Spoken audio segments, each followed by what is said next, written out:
अंतिम यही रात भारी।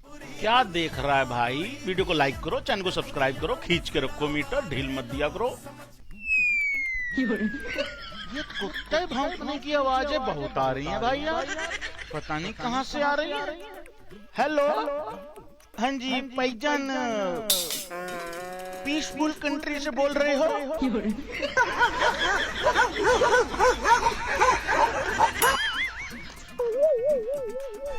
आजादी को चली बिहाने दीवानों की टोलियां।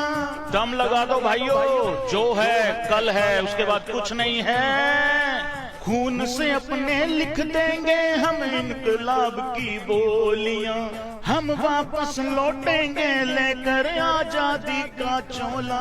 मेरा रंग दे, हो मेरा रंग दे बसंती चोला। भाई ये कल रंगना है, हाँ रंगवा के नहीं आना है, क्योंकि दिक्कत बहुत होती है उसके बाद। दिल नहीं टूटना चाहिए बिल्कुल भी, मेरा दिल नहीं टूटना चाहिए, क्योंकि बहुत बार टूट चुका है। वीडियो को लाइक करो, चैनल को सब्सक्राइब करो, मीटर खींच के रखो। हाँ आईसीसी ने किया है फेवर, उखाड़ लो जिसको जो उखाड़ना है। वो बल्लेबाज, वो कप्तान जो कल हड्डियां तोड़ने के लिए उतरेगा, और अगर वो हड्डियां नहीं तोड़ पाया तो बाकियों की जिम्मेदारी है। जैसे सचिन तेंदुलकर, वीरेंद्र सहवाग 2011 के फाइनल में भाई लोगों फेल हो गए थे, लेकिन उसके बाद गौतम गंभीर ने जिम्मेदारी उठाई। उसके बाद कप्तान महेंद्र बाहुबली धोनी वहां पे जाके भाई ऐसा पैर जमाया कि आखिरी छक्का मार के ही दम लिया। रोहित शर्मा के ऊपर बहुत कुछ डिपेंड करता है। पड़ोस में पूरा कुत्तों से भरा हुआ आवाजें आ रही हैं।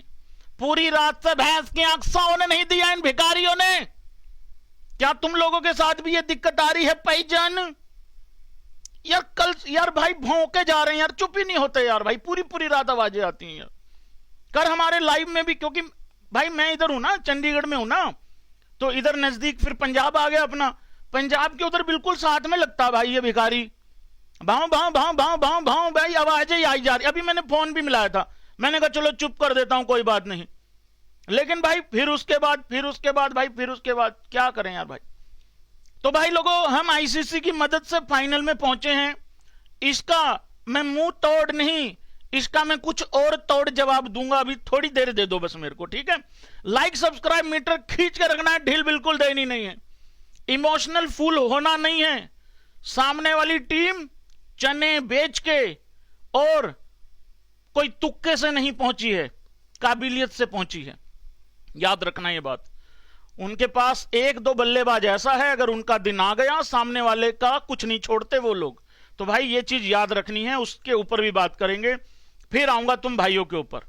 अपना अपना जाके भाई ओपिनियन पे, एमपीएल ओपिनियन पे ओपिनियन दे दो। क्वेश्चन भाई साहब भरे पड़े हैं, जाके देखो, हाँ या ना में जवाब दे देना है, ढील बिल्कुल देनी नहीं है। एक आखिरी मौका है तुम भाइयों के पास, जरा जल्दी जल्दी मीटर खींच दो जाके। तो भाई लोगों, इस पे हम और भी चर्चा करेंगे। पहले आ जाओ सारे भाई लोग, फिर बाद में क्वेश्चन पढ़ेंगे। अभी मैंने भी नहीं रीड किए, फिर एकदम आ जाओ, पहले सारे लोग आ जाओ। तो भाई लोगों, बात अब ये है, क्या ये रोहित शर्मा का आखिरी वर्ल्ड कप है? या दूसरी डिबेट ये है, क्या ये आखिरी वर्ल्ड कप होना चाहिए? फिर विराट कोहली के साथ भी यही चीज एसोसिएट हो रही है। मैं सिर्फ T20 की बात कर रहा हूं, क्योंकि बहुत सारे क्रिकेट एक्सपर्ट्स ने यह बात बोल दी है कि यह आखिरी वर्ल्ड कप है, और मुझे भी लगता है कि यह शायद हो सकता है। और मैं तो एक बात कह रहा हूं यार, देखो, हमने ना बहुत क्रिकेटर्स को देखा है जिनको ना इज्जत वाली रिटायरमेंट नहीं मिली है, और हमारे यहां पे फैंस भी ऐसे ही हैं। तुम देख लेना, 90% नो ही कहेंगे कि नहीं नहीं आखिरी नहीं है। बट मेरे को ऐसा लगता है शायद ये T20 वर्ल्ड कप शायद इंडिया जीते या हारे, कुछ भी हो, तो हो सकता है भाई ये आखिरी वर्ल्ड कप हो। भाई रोहित का शायद आखिरी हो सकता है, जडेजा का शायद ये आखिरी T20 हो सकता है, शायद विराट कोहली भी सीनियोरिटी के चक्कर में पिल जाए, वो भी आखिरी हो सकता है, राहुल द्रविड़ का भी आखिरी। और मैं तो एक बात कह रहा हूं, हाँ या ना कहना जरा, मैं तो एक बात कह रहा हूं भाई, चलो आखिरी है चाहे नहीं है आखिरी, क्या टीम इंडिया को आखिरी वर्ल्ड कप समझ के नहीं खेलना चाहिए? भाई मैं तो कहता हूं हर एक प्लेयर समझ ले कि आखिरी ही है, चाहे जो मर्जी हो जाए, चाहे किसी को दिखता भी हो 2032 का भी दिखता हो, चाहे किसी को 31 का वर्ल्ड कप, लेकिन आखिरी समझ के ही खेलना चाहिए। चाहे मैं विराट कोहली हूं, चाहे रोहित हूं, चाहे मैं बुमराह हूं, कुछ भी हूं, स्काई हूं, कुछ भी हूं, आखिरी ही समझ के खेलना चाहिए। तो ये वाली कहानी मुझे लगता है ज्यादा परफेक्ट बैठेगी। 9,31,000 सब्सक्राइबर के लिए धन्यवाद। मीटर खींच दो इसको, जरा ले जाओ आगे जितना लेके जा सकते हो। मेरे बहुत मैसेज आते हैं, भैया 1 मिलियन 1 मिलियन। नहीं भाई देखो सुनो, 1 मिलियन सब्सक्राइबर से सिर्फ एबी क्रिक इन्फो का समाज खुश होगा। वर्ल्ड कप की ट्रॉफी के साथ पूरा हिंदुस्तान का समाज खुश होगा। वर्ल्ड कप की ट्रॉफी नंबर 1 सुपीरियर प्रायोरिटी है। हमारा 1 मिलियन तो अब नहीं तो अगले हफ्ते नहीं तो अगले महीने नहीं तो उससे अगले महीने, वर्स्ट सिनेरियो, मतलब मैं ये कहना चाह रहा हूं। तो 1 मिलियन की जिद नहीं करनी है, 1 वर्ल्ड कप की ट्रॉफी की जिद रखनी है। बट बात वही है, एक्सपेक्टेशंस 0%, सपोर्ट 100%। मैं मार्केट में देख रहा हूं लोग ऐसे रिएक्ट कर रहे हैं जैसे कि फाइनल में नेपाल की टीम पहुंची हुई है, कि जिसके पास कोई एक्सपीरियंस नहीं है, बस उनको लाए, घर से उठा के लाए और रख दिया। ऐसा कुछ नहीं है भाई। नेपाल भी जिस दिन पहुंचेगी फाइनल में तो वो भी कोई काबिलियत पे ही पहुंचेगी। फाइनल में पहुंचने वाली टीम कभी हल्की नहीं होती। हाँ कभी कभार किसी टीम को भीख वगैरह मिल जाती होती है पीसफुल कंट्री से कई बारी भीख मिल जाती होती, कई बारी पीसफुल कंट्री को भीख मिल जाती है, तो वो टीम कई बारी फाइनल में चली जाती है। हालांकि मुंह उन्होंने काला ही कराना होता है भैंस की आंख उसके बाद भी, लेकिन ऐसा कुछ नहीं है भाई, बहुत स्ट्रांग है साउथ अफ्रीका की टीम। अब हम आ जाते हैं भाई, 11 तो सेम खेलेगी, प्लेइंग 11 सेम खेलेगी, 1% भी चेंज होने वाला है नहीं है, एक प्लेयर भी चेंज नहीं होगा। इसके ऊपर डिबेट मत करना, कोई फायदा है नहीं है। बारिश बहुत ज्यादा है, चांसेस बहुत ज्यादा है रेन के, लेकिन वो तो अभी 27 तारीख को भी थे। 27 को तो ऐसा था, वहां से खबरें आ रही थी भूचाल आ जाएगा, धरती पलट जाएगी, आसमान ऊपर ना गिर जाए, कुछ नहीं हुआ। उधर रोहित शर्मा ने जाते ही इंग्लैंडियों को गोडे नीचे ले लिया। रोहित शर्मा कहता तुम्हारी ऐसी की तैसी, ले लिया। उसके बाद भाई बारिश आ गई। बारिश के बाद वो हमारे डर गए भाई लोग, कहते भैया अब तो बारिश ही आ जाए। रोहित उधर कह रहा यार नहीं नहीं भाई ऐसा कुछ नहीं है भाई। फिर इतनी तेज धूप निकली, पहले उनको बारिश में पेला, फिर धूप में पेला, फिर बारिश धूप दोनों गायब हो गई, फिर कुलदीप और अक्षर ने पेला। अब नासिर हुसैन पेल रहा है उनको। नासिर हुसैन कह रहा भाई देखो मजबूरी है, और वो जो हमारे ही टुकड़ों पे पलने वाला है माइकल वोन कहता है इंडिया के टाइम के हिसाब से क्यों रखा, इंडिया को प्रायोरिटी क्यों दे रही है। अबे तू हमारे टुकड़ों पे पलता है, पैसा बोलता, पैसा, इंडिया की मार्केट बड़ी है, और जिसकी मार्केट बड़ी होती है ना उसकी सुनी जाती है। नुन्नू जैसी मार्केट लेके कुछ नहीं होता आजकल भाई साहब। जिसके पास ऑडियंस ज्यादा है, बोलबाला उसी का ज्यादा है ना। जिसके पास है ही ऑडियंस के नाम पे नुन्नू, वो क्या करेगा वर्ल्ड क्रिकेट में यार। खुद मुंबई में बैठा रोटियां तोड़ रहा है फ्री की, और ज्ञान पेल रहा है वर्ल्ड लेवल पे कि कैसे कैसे होना चाहिए। कुछ भी बोलते हैं भाई ये लोग। तो भाई देखो, आगे बढ़ने से पहले चलते हैं all the way from peaceful country पाईजान, one of the safest country in the world. मैं बात कर रहा हूं पाकिस्तान की। जी पाईजान देखिए, पहले तो मैं उस पे आता हूं आलू पे, आलू नहीं पीला पेठे पे आता हूं। पहले तो मैं इंजमामुल हक इकलौता आदमी है जिसका मुंह मेरे से भी बड़ा है। तुम्हें भाई साहब मेरे समाज की कसम, एबी क्रिक इन्फो समाज की, तुम्हें हां करनी पड़ेगी कि हां भैया है। मेरे से भी अगर बुढ़ा मुंह किसी का है, वो इंजमामुल हक का है भैंस की। ठीक है, ये बात माननी पड़ेगी और इसमें कोई ना नहीं करेगा, बस सीधी सी बात है। इंजमामुल हक कह रहा, पहले तो रोहित ने यूं किया प्रेस कॉन्फ्रेंस, पहले तो भाई रोहित शर्मा को जवाब नहीं देना, कोई जवाब। पहले तो असल में यार ये सवाल ही नहीं बनता था रोहित से कि जी रिवर्स स्विंग हो रही है, क्यों हो रही है यार, हमें क्यों सफाई देनी भिखारियों को। जैसे अभी वहां से इल्जाम आया है भाई, वहां से इल्जाम आया है कि आईसीसी ने ना हेल्प की है बीसीसीआई की, कि मैं एक मिनट रुक जाओ। हाँ, अब वहां से इल्जाम आया है कि आईसीसी ने ना हेल्प की है, किसकी, बीसीसीआई की। किस वजह से? कि आईसीसी की बदौलत ही इंडिया फाइनल में पहुंचा है। सुनो रे भिखारियों, हां की है, तू उखाड़, तेरे को क्या करना है, ठीक है भाई, हां की है। हां, वो मुन्ना भाई में डायलॉग था ना, मुन्ना भाई एमबीबीएस में, कि हां अपुन ने चीटिंग किया है, तू उखाड़, तेरे को क्या उखाड़ना है। सारे बोलो हां हुई है चीटिंग, बोलो बोलो, सारे बोलो हां हुई है। इनको सफाई नहीं देनी, हमारे लगे हुए हैं सारे यूट्यूब पर सफाई देने पे कि नहीं भाई, नहीं भाई, देखो ऐसा हुआ, ऐसा हुआ। अरे है उखाड़ो, क्या उखाड़ना तुम्हें। सारे बोलो हां हां हुई है, हुई है, सारे बोलो हुई है। भिखारियों हुई है, अब बोलो तुम। अब मैं आता हूं इनकी सारी बातों पे। सबसे पहले तो सब्सक्राइबर रुकने नहीं चाहिए, जितने भी नए कार्यकर्ता हैं बनते जाओ। हाँ, तुम्हें आधा आधा किलो बेसन के लड्डू मिलते जाएंगे। हाँ, ऐसा हमारा रीति रिवाज है।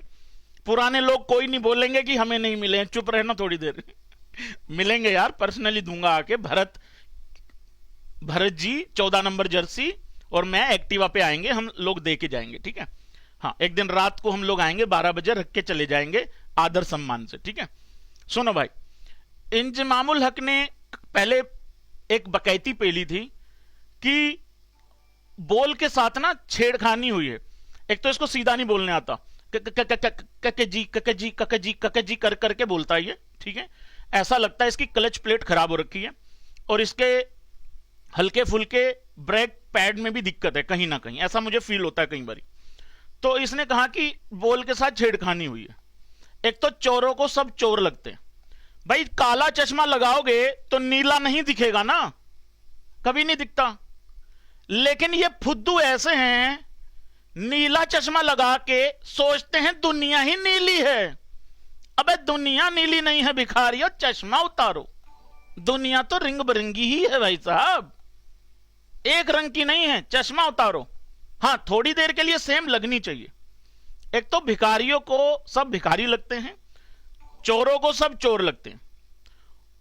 मतलब ये तो वही बात हो गई, बिल्ली ये कह रही है कि तुम घुमाओ, मैं पतीले के पास बैठी हूं, दूध की रखवाली मैं कर लूंगी। एक तो पाकिस्तान से जब इस तरीके की कोई बात आती है ना, ये अपने आप में एक फनी बात होती है, ठीक है। दूसरी चीज ये है भाई कि रोहित से फिर सवाल हुआ कि रोहित भाई वो ऐसे कह रहा है, वो इंजमामुल हक। पहले तो मुझे कसम से लगा रोहित ये ना बोल दे, कौन है ये, पर उसने ऐसा नहीं बोला, उसने और बेइज्जती कर दी दोबारा से। वो कहता है यार भाई क्या है ये, यार थोड़ा ये लगाओ यार, इस्तेमाल करो यार, ये कैसे कैसे होती है रिवर्सिंग। उसने जवाब दे दिया। वो जाके आलू को चुभ गई बात, फिर उसको पीले पेठे को, इंजमामुल हक को, इंजी की खुजली फिर हुई चालू। तो इंजी की खुजली फिर निकली, अब उसने फिर जवाब दिया, कहता है हमें मत सिखाओ कि कैसे होती है रिवर्सिंग, टीचर्स को नहीं सिखाया जाता। ये टीचर है भिखारी, ये टीचर यूएसए से पिल के गए हैं 2 बार एक ही मैच में। तो ये तो इनकी हकीकत। चलो अब आगे आ जाओ। अब बहाने देखो कि बीसीसीआई को किस तरीके से फेवर किया है आईसीसी ने। कहते हैं कि हमारे तो होटल बहुत दूर थे, हमें तो ट्रैवल बहुत दूर से करना पड़ता था भिखारियों को, हमें तो पिच नहीं देखने दी भैंस की आंख। और पिच देख भी लेते तो क्या उखाड़ लेते तुम। इंडिया के लिए स्टेडियम बनवाया न्यूयॉर्क का। बनवाया, तू उखाड़, तेरे को क्या उखाड़ना है, पोर क्यों उखाड़ो। फिर उसके बाद इंडिया के लिए स्टेडियम बनवाया, हमें अंदर नहीं घुसने दिया। एक तो भाई ये खुद बताते रहते हैं कि इनके साथ कितनी गंदी गंदी हुई है, मतलब हमें तो बताने की जरूरत। और फिर भी अच्छा, ऐसी ऐसी इनके साथ ट्रीटमेंट अगर होता भी है तो इनको अभी तक रियलाइज क्यों नहीं हो रहा कि घंटा फर्क नहीं पड़ता वर्ल्ड क्रिकेट को तुम्हारे से। और वर्ल्ड कप में आने से पहले ऐसी ऐठन दिखाएंगे कि अगर ये वर्ल्ड कप में नहीं होंगे तो दुनिया की टीआरपी नीचे गिर जाएगी। वो स्टार स्पोर्ट्स वाले रेड लाइट सिग्नल पे, वो तो भाई साहब वो लंबे वाले पेन नहीं होते कि बाबूजी ले लो 2 लगा दूंगा 30 के, ठीक है। ये इनको लगता है वो काम करने लग जाएंगे। मतलब अगर ये वर्ल्ड कप का फाइनल नहीं खेलेंगे या ये वर्ल्ड कप में नहीं होंगे तो स्टार स्पोर्ट्स वाले इधर गले में ऐसे कर करके, मेरे पास तारे नहीं पड़ी हैं, नहीं तो मैं बताता नहीं है क्यों नहीं है। रुको रुको, आइटम सारी रखी हुई है भैंस की आंख। यूं पता लगे स्टार स्पोर्ट्स वाले यूं करके तारे बेच रहे हैं और भाई साहब वो ऐसे कैप वैप बेच रहे हैं, भाई साहब ले लो जरा पाकिस्तान, ये रोड पे आ जाएगा जैसे हैं। अबे यार क्या करते हो भिखारियों तुम, हैं इतनी गलत फहमी। हमें तो होटल दूर दे दिया, अबे शुक्र करो तुम्हें होटल दिया है। जैसी तुम्हारी हरकतें हैं ना, तुम्हारी चटाई बिछानी बनती थी स्टेडियम के बाहर कि यहां बैठो भिखारियों यहीं सो जाना, एक दे देते हैं, चादर दे देते यहीं सो जाओ, और स्टेडियम का ध्यान रखना कोई कुत्ता काता ना चला जाए अंदर। नहीं व्हाट डू यू मीन, कुत्ता जा ही नहीं सकता अंदर। उसके बाद हमें पिच नहीं देखने दी हमें पिच नहीं देखने दी। ये इनके एक्सक्यूज हैं कि ये फाइनल में क्यों नहीं गए, और मैं बताता हूं कि क्यों नहीं गए। उसके बाद हमें प्रैक्टिस मैच नहीं दिया, हमारा वार्म अप मैच नहीं हुआ, इंडिया को दे दिया, हमें क्यों नहीं दिया वार्म अप मैच फिर कहते हैं कि वार्म अप मैच में हमारे बारिश हो, मतलब हमारी तो प्रैक्टिस भी नहीं हुई, जो नेट प्रैक्टिस वगैरह करनी होती है, कहते उसमें बारिश हो गई, ठीक है। तो भाई ये इनके बहाने हैं कि ये इस वजह से आगे नहीं जा पाए।